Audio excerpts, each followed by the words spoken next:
Hey there guys, my name is Marcus, and in this video I'm going to share with you how you can work and fix if your Galaxy Buds 2 Pro are not connecting. So what you can try to do is this.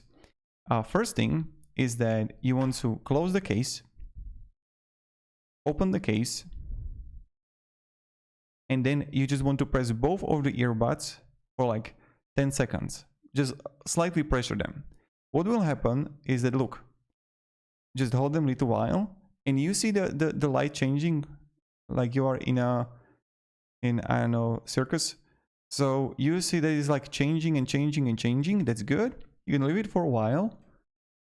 And then what you can do, try to close it. Open again and take them out. So that's something you can do, or you can just like hold them together.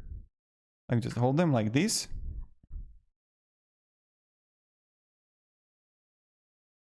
Okay, and then just take them out. This is like another thing that you can try. So thank you very much for watching and have a great day and goodbye.